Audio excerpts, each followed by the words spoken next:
आपल्या सोबत आहेत राष्ट्रीय ओबीसी महासंघाचे राष्ट्रीय अध्यक्ष डॉक्टर बबनराव तायवाडे सर.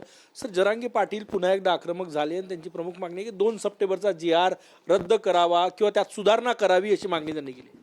नाही, हे बघा की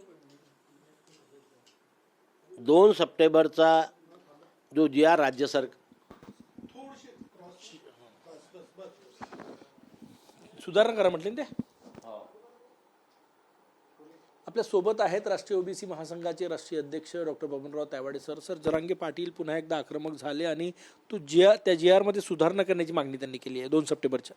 पण काय सुधारणा करायची ते अजून त्यांनी सांगितलेलं नाही आहे आणि त्याच्यामुळे ते त्याच्यामध्ये कशा प्रकारची सुधारणा मागतात आम्ही त्यांच्याकडे जास्त लक्ष देण्यापेक्षा ते जी काय मागणी करतात त्या मागणीकडे सरकार कुठल्या नजरेने बघतं त्याकडे आम्ही लक्ष ठेवून आहोत. कारण शेवटी आम्हाला आमच्या सरकारशी लढायचं आहे.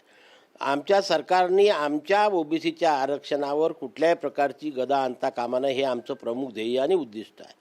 आणि त्याच्यामुळे ते काय मागतात त्यांनी स्पष्ट करावं. पण वारंवार ते जे बोलतात की 58 लाख नोंदींची प्रमाणपत्र घेतल्याशिवाय मी शांत बसणार नाही, काल पण त्यांनी तशा प्रकारचं म्हटलेलं आहे. आणि याच्यावरती मी वारंवार बोललेलो आहे की या 58 लाख नोंदी यांच्या आंदोलनानंतरच्या सापडलेल्या आहेत का? आता 30 तारखेला सरकारने जी आकडेवारी न्यायमूर्ती शिंदे समितीच्या अहवालाप्रमाणे जाहीर केलेली आहे की 58,26,668 नोंदी सापडल्या. त्याच्यापैकी 51,71,781 लोकांना प्रमाणपत्र देण्यात आलेले आहे. हे सरकार म्हणते आहे, मी म्हणत नाही. पण हे केव्हापासूनचे आहे आकडे 58 लाख किंवा 51 लाख? हे 1986 ते आतापर्यंत 1986 यांचं आंदोलन सुरू झालं 2023ला. 2023 नंतर किती नोंदी सापडल्या हे याविषयी त्यांनी आपलं लक्ष केंद्रित केलं पाहिजे. तर सरकारने जे आकडेवारी प्रसिद्ध केली त्यानुसार 24/10/2023 नंतर मराठवाड्यामध्ये 49,358 नोंदी सापडल्या. अमरावतीमध्ये 25,74,000, नागपूरमध्ये 9,04,176, कोकणामध्ये 8,25,247, पुण्यामध्ये 7,08,740 आणि नाशिकमध्ये 8,27,465 नोंदी सापडल्या. आता झालं. आता याच्यापैकी ह्या जुन्याच नोंदी आमच्या आहेत.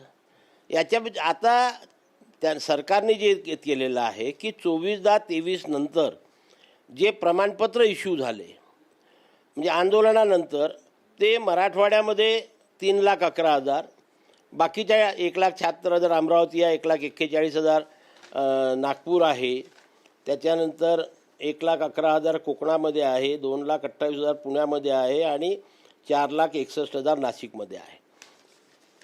आता इथे ज्या 3,11,860 लोकांना जात प्रमाणपत्र दिले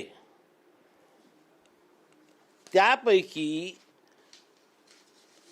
व्हॅलिडिटी करता फक्त 20,143 लोकांनी अर्ज केला 3,11,000 पैकी मराठवाड्याचे मिळाले. आणि त्यापैकी 15,597 लोकांना व्हॅलिडिटी दिलेली आहे.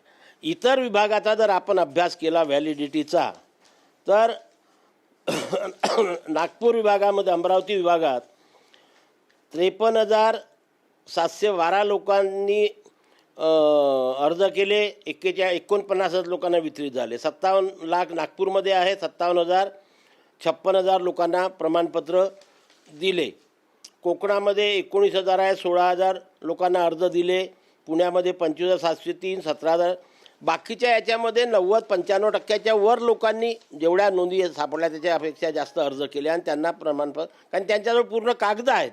जरांगे पाटील म्हणतात की आरपारची लढाई आहे आता. कशासाठी मला हेच तर समजत नाही ना.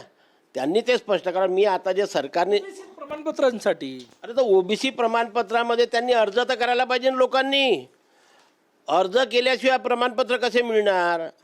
3,11,000 प्रमाणपत्र इश्यू केले सरकार म्हणते. किती वर्षात?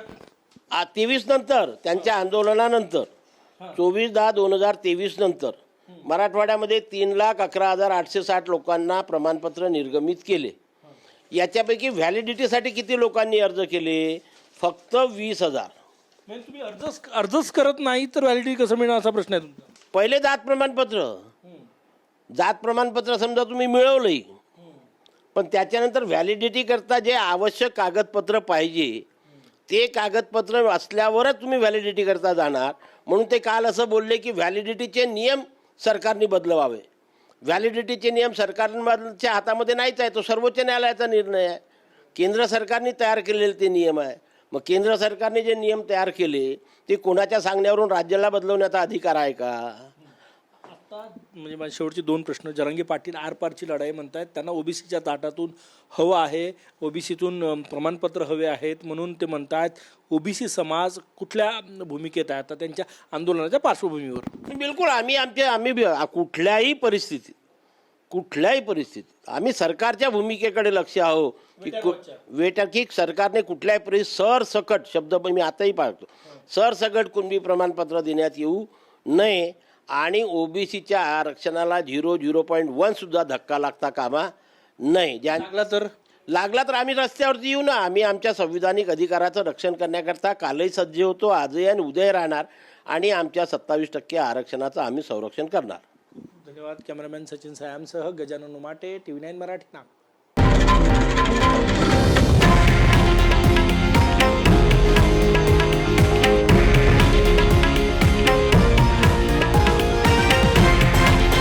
हे आहे देशातील नंबर 1 न्यूज नेटवर्क आणि आपण पाहत आहात TV9 मराठी, एकमेव.